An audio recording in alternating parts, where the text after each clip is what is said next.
ऐसा आप पूरा इतिहास पढ़ लीजिए, पिछले 1000 साल का, 2000 साल का, कभी किसी दुश्मन को उसके दुश्मन ने ऐसे जो सम्मान कभी नहीं। हमारी कौम हड़ोर हथियार की कौम रही है।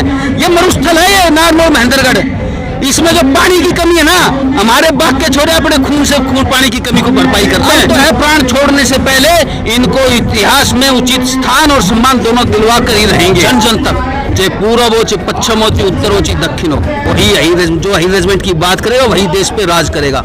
और अगर हीरों के हक के लिए कोई खड़ा नहीं होता, हम उससे उसकी सरदारी छीन के नीचे जमीन पे बैठा देंगे। जो जवान छोड़े आप बैठे हैं ना, वो कहते हैं ना जिस और जवान नहीं चलती है उस और जमाना चलता है। ये तो यहाँ से जब उठेंगे क्या तो 4 जने हमारी लाश ले जाएंगे या हमारे कंधे पर यहाँ हम बैठे हैं अनिश्चित काल के लिए, और ये जब तक रेजिमेंट नहीं बनेगी तब तक हम यहाँ से हम अपना बलिदान भी देंगे। जिस तरह से हमारे सैनिक भाई सरहद पे जाते बलिदान देते हैं, हम रेजिमेंट की मांग के लिए जरूरत पड़ी सड़कों को उतरेंगे। अगर रक्षा मंत्री 1 साल बाद 2 साल बाद भी उन पत्थरों को पढ़ेंगे ना, तो भी वो पत्थर गर्म मिलेंगे, क्योंकि हीरो का खून इतना गर्म। वोट वही पाओगे, वोट वही पाओगे। नमस्कार, आप देख रहे हैं स्टेट न्यूज हरियाणा और मैं हूं अमित अमन। एक बार फिर से हम खेड़की 2 लाख टोल प्लाजा से ही आपके सामने मौजूद हैं और यहाँ अहीर रेजिमेंट की जरूरत क्यों है, क्योंकि उसके जो योद्धा हैं वो हमारे साथ में मौजूद हैं, जो कि अहीर रेजिमेंट की गठन को लेकर लगातार जो आवाज है वो भी उठाते रहे हैं। और अब जो एक इबारत लिखने वाले हैं, जो धरना प्रदर्शन कर रहे हैं, वो लोग, वो योद्धा भी यही हमारे साथ में मौजूद है। तो चलिए इन्हीं से हम जानेंगे और पूरी जो बात है वो आपके सामने, ताकि आप सभी लोगों को ये पता लग सके कि आखिर इस रेजिमेंट की जरूरत क्या है और इससे क्या होगा। ये चीजें जानने के लिए हमारे साथ रावत जी मौजूद हैं। सर आप बताएं, अब तक भी बहुत से लोग ऐसे हैं जो शायद यदुवंशी ही हो, आपकी अपनी कौम से ही हो, तो वो लोग भी नहीं जान पाए कि हमें जरूरत क्यों है। तो आप इसके बारे में बताएं। देखिए, अहीर रेजिमेंट का मुद्दा अभी भी काफी लोगों में गफलत पैदा करता है। कोई तो इसे जातिवाद बोलता है, कोई कहता है कि भाई ये अपने रोजगार मांग रहे हैं। नहीं, अहीर रेजिमेंट जो सबसे अहम चीज है वो है स्वाभिमान और नाम नमक निशान। जो कौम सदियों से देश के लिए, धर्म के लिए, समाज के लिए हरावल में लड़ती हुई आई, और उसके न गीत गाए जाएं और न उसके लिए 2 आंसू बहाए जाएं। बस एक छोटा सा एक उदाहरण दे देता हूँ। सन 62 की लड़ाई के अंदर जो सबसे बड़ा स्वर्णिम अध्याय है वो रेजांगला का मोर्चा है, जो वीर हीरो ने लड़ा था। लेकिन जब अभी भगवान उनकी आत्मा को शांति दे, स्वर्गीय लता मंगेशकर जी ने गीत गाया, और जो कवि प्रदीप ने लिखा, उसमें लिखा कोई सिख, कोई जाट मराठा, कोई गुरखा, कोई पंजाबी। अरे जिसने खून बहाया, जिसकी वजह से वो गाना बना, उसी का नाम नहीं। वजह सिर्फ ये थी कि कंधे पे नाम नहीं था। जब तक नाम नहीं होएगा तब तक कोई गीत नहीं गाएगा। अब आप ये बताइए, पलटने जूझती कैसे हैं? जब आखिरी यलगार होती है, जब होता है कि भाई आज आर या पार है, जिसको कहते हैं कि भाई अब हैंड टू हैंड कॉम्बैट होएगा, गुत्थम गुत्था की लड़ाई, तो उसमें पता है क्या करता है? जवान और कोई नारा नहीं लगाता। वो कहता है जो उसकी वार कराई है, जो उसका रण घोष है, जैसे वीर हीरो का रण घोष है दादा कृष्ण की जय। और आप वो मंजर देखिए, जब दादा सूरजा वीर सूरजबान अपने मुट्ठी भर हीरो को जब देखा कि सब कुछ तबाह हो लिया, तो मेजर शैतान सिंह को वायरलेस पे खबर देते हैं, अब अंतिम यलगार के लिए अपने जवानों के साथ निकल रहा हूँ, और बोला दादा कृष्ण की जय। और फिर जो उन्होंने घमासान करा और सारे जूझ गए। तो सारी कहानी है कि फौज का हौसला है, वो टाइटल बढ़ाती है, नाम नमक निशान उसका जंगी नारा बढ़ाता है। और ये सच्चाई है, इसको देखो, कोई स्वीकार करे नहीं। आप फौजी जनरलों से पूछ लो, पलटन सबसे पहले इसलिए खड़ी होती है कि कौम का नाम खराब नहीं। अरे जब हमारे लोगों ने खून बहाया तो कंधे पे नाम देने में क्या दिक्कत? कोई भाई नई रवायत तो है नहीं। इस देश में पहले से जाति, धर्म और क्षेत्र आधारित पलटने हैं, तो फिर देश की सबसे बड़ी कौम के साथ अन्याय क्यों? और मैं तो कह रहा हूँ कि ये हिसाब किताब है क्या? सन 57 में देशभक्ति से ओतप्रोत होकर राव राजा तुला सिंह बहादुर, सूबेदार भोंदू सिंह के नेतृत्व में हम लोगों ने जगह जगह बगावतें करी, अपना खून बहाया, और सजा के रूप में अंग्रेजों ने कहा कि भाई इनकी भर्ती आप बंद कर दो। 1857 में जो हुआ उसका हमें कोई गिला शिकवा नहीं। देश के लिए खड़े थे, देश के लिए खड़े हैं और देश के लिए खड़े रहेंगे। लेकिन जब मुल्क आजाद हुआ तो देश की फौज का दायित्व है कि वीर हीरों को उचित नाम, सम्मान, पहचान और कंधे पे टाइटल मिले। अगर देश की फौज अपनी सबसे राष्ट्रभक्त और जंगजू कौम के साथ ये न्याय नहीं कर सकती तो ये उनका दुर्भाग्य है।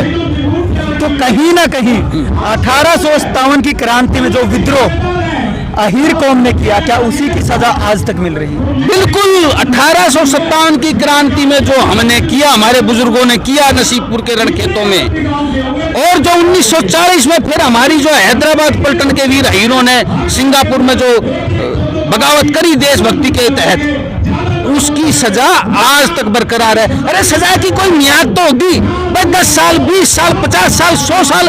1857 से वो सजा चालू हुई और आज 2022 होगी, क्या आज भी रहेगी क्या? मैं एक चीज ये समझ नहीं पा रहा हूँ कि उस समय तो हम अंग्रेजों के गुलाम थे, तो क्या आज भी ये सत्ताधारी अंग्रेजों के गुलाम है जो आप भी नहीं बना पा रहे? भाई ये काले अंग्रेज पता नहीं क्या कर रहे हैं। मैं तो कह रहा हूँ कि देशभक्त कौम को अगर वो आज 200 साल वाली सजा, 150 साल पहले वाले सजा भी बरकरार करे हो, इसका मतलब ये है भाई तुम तो उनसे भी बदतर हो। अरे उनमें एक तो खासियत थी, उनमें ये खासियत थी जो उनके पक्ष में खड़े हुए उन सब की रेजिमेंट बना दी और उनको सबको जमीनें जागीरें दे दी, रजवाड़े दे दिए। तो ये देश का आज फर्ज नहीं है कि जो कौम सब जगह सबसे पहले हरावल में लड़े देश के लिए, उस कौम को यार आज तो उसके साथ न्याय करो भाई। ये छोरे देखो एक से एक गाबरू छोरे हैं।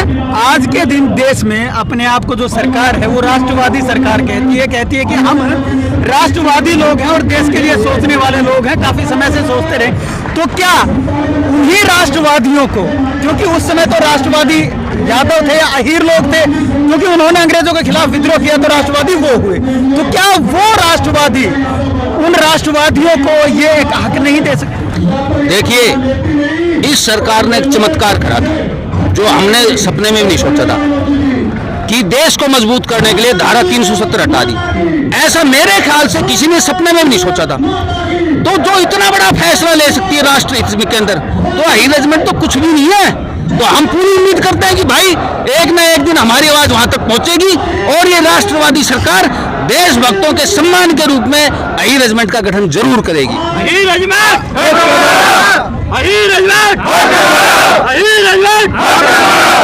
अभी मैंने 13 कुमाऊं के ही कुछ जाबाजों से बातचीत की है, यहीं पे वो मौजूद थे जो उस समय के 1962 के आसपास के हैं, यहाँ पे जो पूर्व सैनिक थे। वो कह रहे थे कि जो दुश्मन सेना थी उन्होंने भी हमारी तारीफ। भाई इस देश के इतिहास में बिल्कुल एविडेंस के रूप में, तथ्य के और सत्य के आधार पर जब भी लड़ाई हुई है, एक अकेला रिजांगला का युद्ध है जहां चीन ने हमारे सैनिकों को जो शव थे उनको कंबल से ढका और सम्मान के रूप में उनके सिराने जो है संगीने टांग दी। ऐसा पूरा इतिहास पढ़ लीजिए, पिछले 1000 साल का, 2000 साल का, कभी किसी दुश्मन को उसके दुश्मन ने ऐसे जो सम्मान कभी नहीं, या रणभूमि में। जबकि चीनियों को तो आप जानते हैं बड़े क्रूर हैं जी। और इस कौम के साथ में एक और देखिए, जब 5-10 हजार साल पहले किसी की रेजिमेंट नहीं थी तो पहली कौमी रेजिमेंट जो नारायणी सेना यादवों की महाभारत में थी जो लड़ी। और आप देखिए आज ये क्या तमाशा शुरू हो गया कि वो जो जिनकी पहली रेजिमेंट थी आज उनके कंधे पे नाम नहीं है जी। और देखिए जब भी कोई मुकाबला, आप टाइगर हिल को ले लीजिए, टाइगर हिल के अहीर में अहीर छोड़े आर पार के लिए चढ़ गए थे, बोले भाई मरो या मारो। और फिर योगेंद्र सिंह यादव ने देखो 1 दर्जन से ज्यादा गोलियां खा के और उसको फतेह हासिल करी। आप हाजी पीर का मोर्चा, आज वो हाजी पीर फिर से पाकिस्तान में चलेगा। हाजी पीर के ऊपर जब पठान वहां डटे हुए थे ना पाकिस्तान के, तो सूबेदार राव अर्जुन सिंह थे घड़ी बोलने वाले, वो दादा कृष्ण की जय बोलकर सारे चढ़ गए। और आपको ताज्जुब होगा, हालत ऐसी होगी थी उस मोर्चे में कि सिर्फ 8 हीर ऐसे थे जो ट्रिगर दबा पाते थे, बाकी सारे खप गए थे वहां पे। अच्छा, आपने इतनी गाथाओं के बारे में बता दिया, आपने 1962 के बारे में भी बात की, हाजी पीर के बारे में भी बात की, क्या इतिहास में कहीं लिखा हुआ है, क्या बच्चों को पढ़ाया जाता है? यही तो तमाशा है, सारा रोला तो यही है कि भाई न गीतों में गाए जा रहे हैं और न गमों में रोए जा रहे हैं। आप ये देखो, आज से कई साल पहले कर्नल राव राम सिंह जी ने कहा था, बोलो भाई हाजी पीर भी तो हमने जीता था। मैं बोला यार हमने तो कभी सुनी नहीं, किसी ने बताया नहीं, क्योंकि दादा अर्जुन सिंह जी तो स्वर्ग सिधार गए। जब इतिहास खोदने लगे, अरे मौला ऐसी जोरावर कौम और इतनी नाइंसाफी, भाई नहीं। अब तो है प्राण छोड़ने से पहले इनको इतिहास में उचित स्थान और सम्मान दोनों दिलवा कर ही रहेंगे। हम कहाँ जा रहे हैं, क्योंकि जो जितने भी देश हैं, दूसरे देश हैं, वो अपने इतिहास को मानते हैं और हम दूसरों का लिखा हुआ इतिहास पढ़ते हैं और उसी को मानते हैं। यही तो दिक्कत है भाई। इतिहास किसका लगा? जिन्होंने दरबार में हाजिरी लगाई उनके इतिहास लिखाई दिए, और जिन्होंने देश के लिए और धर्म के लिए सीना तान के दुश्मनों का विरोध किया उनको तो भाई इतिहास का, उनको तो 10 फीट नीचे गाड़ दिया उनके इतिहास को। तो आप यही देख लीजिए, यह हीरोवाल हमारा आधा हिस्सा राजस्थान में, आधा हरियाणा में, थोड़ा बहुत दिल्ली में है ना। ये और किसी के साथ में है? ये हमारे साथ में है। वो तो ठीक है, हमारी कौम हड़ोर हथियार की कौम रही है। ये मरुस्थल है, ये नारनौल महेंद्रगढ़। इसमें जो पानी की कमी है ना, हमारे बाग के छोरे अपने खून से पानी की कमी को भरपाई करते हैं। और आज देखो तलवार का खा रहे हैं, सदियों से आज भी खा रहे हैं और आगे भी खाएंगे, और रेजिमेंट तो भाई लेके के रहेंगे। अब जो ये हुजूम यहाँ पे उमड़ा हुआ दिखाई दे रहा है, इसका अगला कदम क्या है? इसका अगला कदम ये है, जन जन तक, चाहे पूरब हो, चाहे पश्चिम हो, चाहे उत्तर हो, चाहे दक्षिण हो, इस लोकतंत्र में जो वोट की शक्ति है ना, वो हम दिखाएंगे जमाने को जी। और हम बताएंगे वही जो हाई रेजिमेंट की बात करेगा वही देश पे राज करेगा। और अगर हाइरों के हक के लिए कोई खड़ा नहीं होता, हम उससे उसकी सरदारी छीन के नीचे जमीन पे बैठा देंगे उसको। तो क्या यहाँ से आप लोग तब तक नहीं हटने वाले हैं जब तक हाई रेजिमेंट का? बिल्कुल भाई, ये जो जवान छोरे यहाँ बैठे हुए हैं ना, वो कहते हैं ना जिस और जवान नहीं चलती है उस और जमाना चलता है। इन्होंने प्रण ले लिया, बोला भाई दादा तने बहुत कर लिया, वक्त रेजिमेंट का जन जागरण कर लिया। अब तो यहाँ से जब उठेंगे क्या तो 4 जने हमारी लाश ले जाएंगे या हमारे कंधे पे नाम लिख जाएंगे, विजय या वीर गति। धन्यवाद। यहाँ आप देख सकते हैं कि सभी लोग यहाँ पे मौजूद, युवा भी हमारे साथ मौजूद हैं। हम युवाओं से पहले बात कर लेते हैं।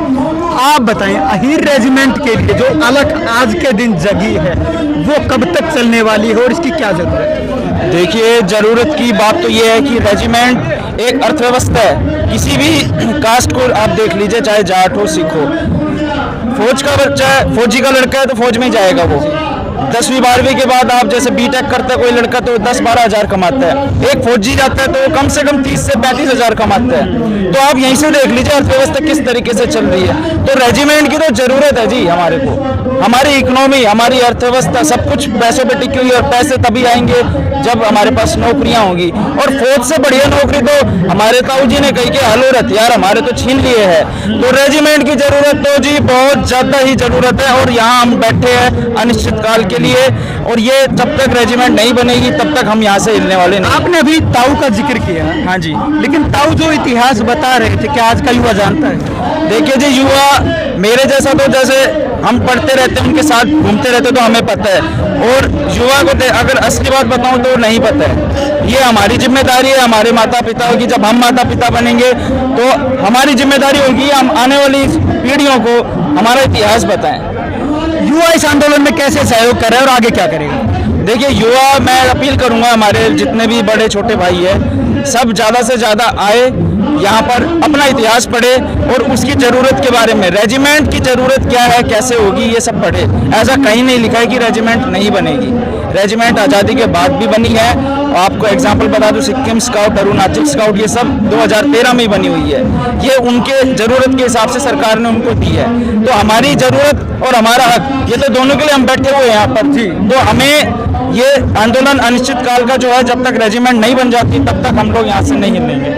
धन्यवाद सर। और भी लोग हमारे साथ में जो पूर्व सैनिक हैं वो एक और भी मौजूद हैं। सर आप बताएं, आप तो सैनिक रहे हैं, सेना में रहे हैं, लेकिन आप अपने ही अधिकारों के लिए आप लोगों को लड़ना पड़ रहा है। कुछ पहले क्या किया सरकार ने हमें नहीं पता, लेकिन आज युवा पीढ़ी ने टोल प्लाजा पे ये दिखा दिया, ये शपथ ले रहे हैं कि अनुशासन में रह करके किसी उपद्रव, कोई भी उपद्रव किसी किस्म का ना करके, मोदी सरकार को अगर ये फैसला नहीं लेगा, हाई रेजिमेंट नहीं बनाने की घोषणा करेगा, तो मोदी सरकार के घुटने यहाँ जमीन पे टिका देंगे। ये बच्चे अनुशासन में रहेंगे, अनुशासन से अपना कार्य कर रहे हैं, अनुशासन से बैठे हैं शांति प्रिय माहौल में, और सरकार को इसके लिए झुकना पड़ेगा।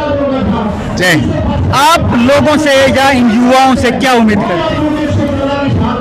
अभी जो ये पिछले 15 दिन से, आज 11वां दिन है, पिछले 10 दिन से अभी जो हमें देखने को मिल रहा है, युवा पीढ़ी ने ये थाम लिया है, ये हट कर ली है कि हम इस धरने को लगातार जारी रखेंगे। धन्यवाद। और भी लोग मौजूद हैं हमारे साथ में, युवा है वो भी मौजूद है, यूपी से भी लोग मौजूद हैं हमारे साथ में, और ये सुनील यादव जी हैं। चलिए इनसे बात करेंगे। आप यूपी से चल करके यहाँ पे पहुंचे हैं, क्या कारण? देखिए, यहाँ से जो आवाज़ उठाई गई है और ये इंकलाब लेकर आएगी, रेजिमेंट का गठन होगा। हम लोग रामपुर यूपी से, हम लोगों का मकसद था, हम लोगों ने पदयात्रा भी की और साइकिल यात्रा भी की। एसओजी द्वारा लखनऊ में गिरफ्तार किया गया, लेकिन उसका कोई परिणाम नहीं निकला। हमने सोचा हम दौड़ते हुए जो है यहाँ हरियाणा तक आएंगे, लेकिन सरकार ने वहाँ भी हमारी गिरफ्तारी कर ली। तो यादवों का जो है यहाँ हुजूम देते सरकार भी घबराई हुई है, और ये लोग आज जैसा हमारा जो है ट्विटर पर भी ट्रेंड चल रहा है, तो उसे भी लोगों द्वारा हटाया गया है। तो ये भी डरे हुए हैं, अगर हम लोग ऐसे ही टिके रहे तो उम्मीद है 2024 से पहले ये लोग जो है रेजिमेंट भी बनाएंगे। हम लोगों ने जो है बलिदान दिया, अगर ये हमारे उस बलिदान का सम्मान नहीं कर सकते तो ऐसी सरकार को जो है सत्ता में परिवर्तन भी आएगा और ऐसे लोग भी जो है। युवा किस कदम के लिए तैयार है? अगर अहिर रेजिमेंट नहीं बनाई जाती है तो युवा का अगला कदम?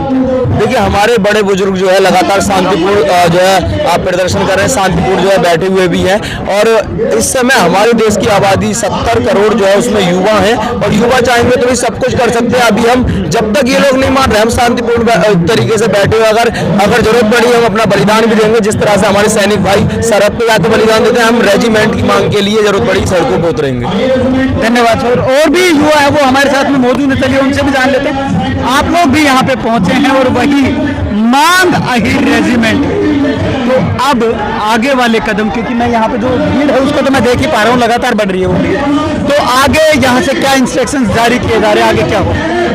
अभी तक तो कोई इंस्ट्रक्शंस ऐसे मिले नहीं है और ना ही कुछ जारी हुआ है, लेकिन मैं एक चीज़ बता देना चाहता हूँ, ऐसे बहुत सारे पहले आंदोलन में रैलियाँ निकाली गई हैं और सरकारों ने हमेशा सोचा कि छोटी मोटी चिंगारियाँ हैं, भड़की हैं, बुझ जाएंगी, और इस सरकार को बता देना चाहते हैं अब वही चिंगारियाँ आपके गोले बन के संसद पर गिरेंगी, और तब इस सरकार को पता लगेगा कि अहिर भी क्या चीज़ है।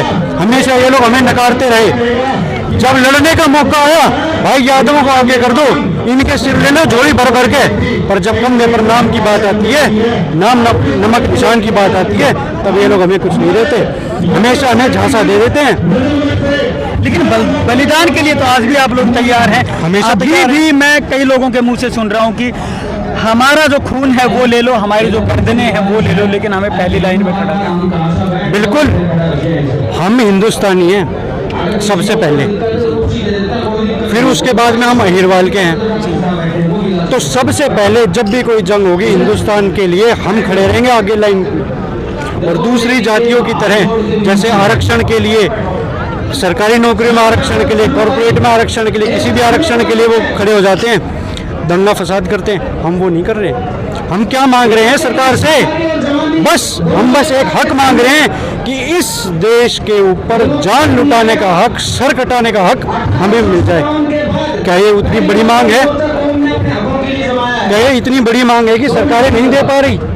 70 साल से और 40 साल से हम लड़ रहे हैं इसके लिए, और आज तक हम कोर्ट में गए, खूब गुहार लगाई, बहुत मंत्रियों को पत्र लिखे। तो अभी तो जो मैं अगर सही बोल रहा हूँ तो कुछ जो युवा हैं या और भी जो लोग हैं वो अपने खून से लेटर लिख करके रक्षा मंत्री को भी, या अगर कहें कि प्रधानमंत्री तक भी पहुंचाने की कोशिश कर रहे हैं। बिल्कुल, हमारे जो युवा पीढ़ी है, जो हमारे पुरोधाओं ने काम किया युवा पीढ़ी को जगाने का, उनको बताने का, आज हमारी युवा पीढ़ी अहिर रेजिमेंट की इम्पोर्टेंस जान चुकी है कि किस लिए अहिर रेजिमेंट इम्पोर्टेंट है हमारी कौम के लिए और हमारे देश के लिए सबसे ज़्यादा।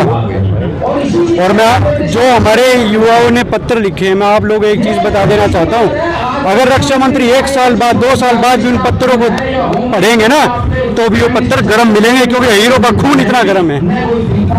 अभी हमारे साथ में जो युवा मौजूद हैं उनके हाथों में बकायदा जो खून से भरी हुई ये आप जो देख रहे होंगे, ये इनके पास में अभी भी मौजूद हैं, तो इन्हीं से हम बात कर लेते हैं। ये अपने हाथ में लेकर के आप क्यों घूम रहे हैं? जी मैं ये लेटर लिखना चाहता हूँ यहाँ पर सामने बैठ के सबके, ताकि सब सारे जितने भी अहीर समाज के बच्चे हैं, बूढ़े हैं, बड़े हैं, जो भी हैं, मतलब वे ये देखें और समझें कि अपने समाज के लिए कुछ भी करने गुजरने को तैयार रहना चाहिए इंसान। और अभी हमारा जो हमारा सम्मान है वो मिल नहीं पा रहा। हम 2018 से निरंतर प्रयास करते जा रहे हैं और इस बार हम इसलिए बैठे हैं कि चाहे कुछ भी हो जाए, आर या पार, या तो रेजिमेंट बना के। कहाँ से आए? जी मैं आया हूँ दिल्ली से। जी, तो दिल्ली से आए हैं, अब रेजिमेंट बना करके ही मानेंगे। तो क्या ठाना हुआ है कि आगे क्या करेंगे? आगे सर जब तक ये आंदोलन चलेगा तब तक जी जान से इस आंदोलन वालों को, जितने भी कमेटी के साथ और जितने भी हमारा ये समाज है उनके साथ हम निरंतर खड़े रहेंगे। और इस बार का जो मुद्दा ये है, वोट वही पाओगा जो हाई रेजिमेंट बनाएगा, वोट वही पाओगा जो हाई रेजिमेंट बनाएगा, वोट वही पाओगा जो हाई रेजिमेंट बनाएगा। जय यादव, जय माधव, जय यादव, जय Madhav. Ahir regiment, Ahir regiment, Ahir regiment, जय श्री कृष्णा, जय श्री कृष्णा। तो यहाँ जो युवाओं का जोश है वो भी देखते ही बनता है, और युवा यहाँ पे अपने खून को अपने हाथों में लेकर के खड़े हैं, ताकि वो यहाँ से भी एक पत्र लिख सकें कि जो पत्र आगे जाकर के रक्षा मंत्री तक पहुँचे या फिर प्रधानमंत्री तक पहुँचे, और वो इनके बारे में सोच पाए, समझ पाए कि इनको अहीर रेजिमेंट की कितनी ज़रूरत है, और वही ज़रूरत उनको भी महसूस होने लगे।